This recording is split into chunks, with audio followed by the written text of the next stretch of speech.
Muy bien, buenas noches. Estamos aquí para explicar cómo podemos hacer búsquedas heurísticas, específicamente de literatura científica. Esto está dirigido para todos los estudiantes, no solamente en Colombia, sino en habla hispana. Lo primero que nos tenemos que preguntar es qué estamos buscando. Y para entender eso, pues tenemos que definir términos como artículo científico original, artículo de revisión, reporte de caso clínico, carta al editor, artículo de divulgación científica, lo que se denomina literatura gris, el libro de texto y el libro de divulgación científica.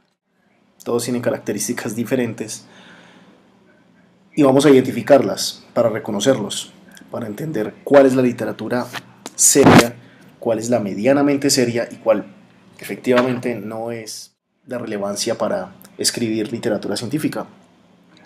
Tenemos entonces el artículo original. Normalmente tiene una estructura definida y tiene un orden. Ese orden preestablecido tiene varios ítems. Inicialmente uno encuentra obviamente el título, como ustedes pueden observar acá, el título, los autores, y al lado de los autores generalmente viene entonces el sitio o el lugar donde trabajan estas personas. Normalmente están vinculados a universidades en el mundo.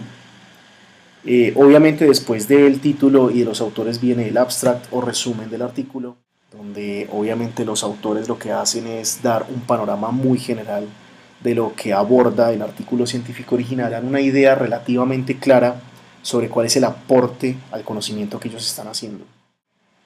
Luego viene la introducción, donde efectivamente ponen en contexto al lector. El especialista del tema que está leyendo el artículo se pone a tono con los últimos hallazgos, por lo menos relacionados con el título del artículo.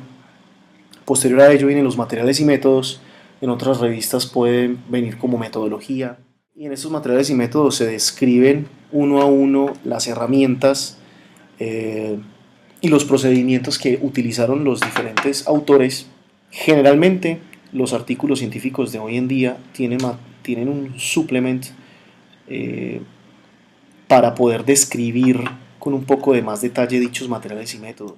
Posterior a ello vienen los resultados, y los resultados pues normalmente vienen acompañados de figuras e imágenes que describen los datos que ellos quieren presentar. Finalmente viene la discusión de esos resultados, que es la parte más robusta, digámoslo así, del artículo original, y me refiero a robusta en el sentido de que toman cada uno de los resultados y lo explican bajo el contexto del paradigma científico del tema en específico.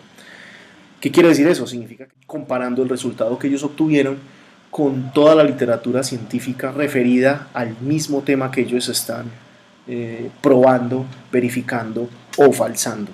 Y finalmente vienen las referencias bibliográficas, que es el apoyo bibliográfico que utilizan los autores para poder generar una discusión relativamente robusta.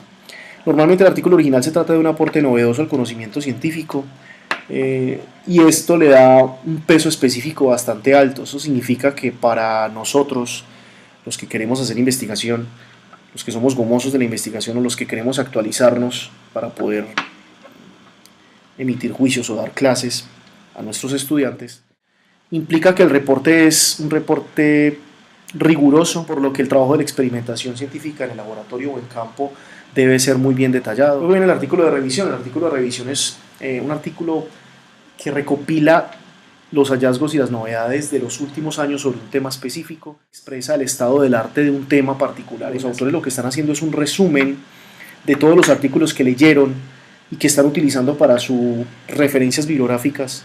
Normalmente estos artículos de revisión pueden contener entre 60 hasta 300 referencias bibliográficas, dependiendo también de la revista donde se esté publicando, dependiendo de la calidad de la revista y dependiendo de la profundidad de la revisión. Se considera una fuente secundaria porque no son hallazgos originales, no es un trabajo novedoso, sino que es un resumen de trabajos previos. Por lo tanto, lo que realmente nos están haciendo estos autores es un favor al leer todos esos artículos y tratar de resumirlos de la manera más ordenada y más expedita posible. Tenemos el reporte de caso clínico. Normalmente son artículos cortos que describen con cierto detalle los anamnésicos, la descripción del examen semiológico, el diagnóstico, tratamiento y seguimiento de un paciente con una patología particular. Normalmente se deben a casos extraños o de muy baja presentación, o son casos excepcionales, con tratamientos excepcionales. Pero también están las cartas al editor. Normalmente las cartas al editor casi no les prestamos atención, pero son supremamente importantes por dos motivos. El primer motivo es simplemente que las personas controlan de esta manera la calidad y la rigurosidad de los hallazgos científicos originales. Y por otro lado, también sirven como reportes de literatura. Son comunicados dirigidos a los editores de las revistas manifestando preocupación por los resultados o la metodología de trabajos publicados.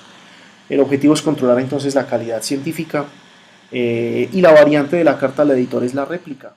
Eso quiere decir que el editor recibe la carta, que podría ser una queja debido a la mala metodología o a la inconsistencia en los resultados, y obviamente la inconsistencia de los resultados acarrea que la discusión esté mal planteada, mal dirigida y que las conclusiones sean probablemente falsas. Por lo tanto, el editor toma esa carta, se la entrega a los autores y los autores responden a esa carta y a eso se le llama réplica.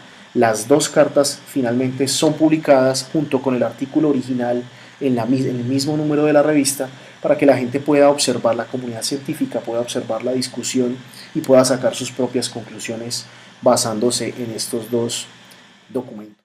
Luego está el artículo de divulgación científica. Es un manuscrito publicado normalmente en revistas de divulgación científica. No tienen el sentido de rigurosidad o el sentido estricto de los artículos originales. Normalmente lo que se pretende es informar a la población de manera sencilla sobre los últimos avances en ciencia. Algunas personas que escriben este tipo de artículos son personas especialistas en los temas, pero lo que tratan es de hacer un poco más trivial el lenguaje para que la gente pueda tener acceso al conocimiento. El libro de texto es el que utilizamos todos cuando somos estudiantes de pregrado y posgrado. Realmente nos sirve y les sirve a los docentes como una guía básica para el estudio de un tema particular, para nosotros poder entender ese tema. Particularmente muchos docentes prefieren algunos libros, a veces utilizan la combinación de varios libros de texto para poder dar sus clases. Es una ventaja para el estudiante porque normalmente estos libros de texto son muy claros y tienen figuras adecuadas para las explicaciones y hacen más explícito el conocimiento para el estudiante que apenas va a abordar temas de alta calidad en cuanto a la información. Finalmente viene el libro de divulgación científica. Son los libros que más gustan, son los libros que la gente, los gomosos, más leen, son los libros que las personas del común más abordan. Por lo tanto, es un texto que habla o que reflexiona sobre un tópico en particular.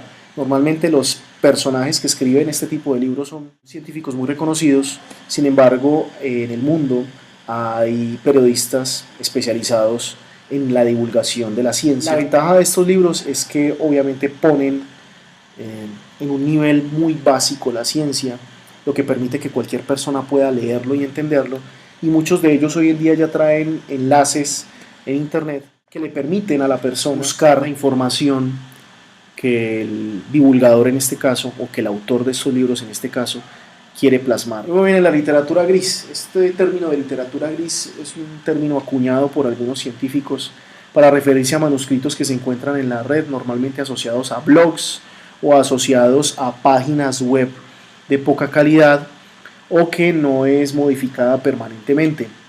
La validez es poca o nula debido a que normalmente no tienen referencias bibliográficas y cuando las tienen son manuscritos que no han sido evaluados por pares académicos y cuya rigurosidad no ha sido cuestionada por evaluadores. Así que son textos que no han sido curados y las fuentes bibliográficas son de dudosa reputación. Algunas veces la literatura gris se apoya en más literatura gris y esto se vuelve un problema porque muchísimas veces las personas cuando leen este tipo de estructuras bibliográficas generan información falsa, lo que se llaman imposturas intelectuales hoy en día, cosa que es peligrosa porque finalmente puede generar un efecto viral en las redes sociales y se desinforma realmente a las personas.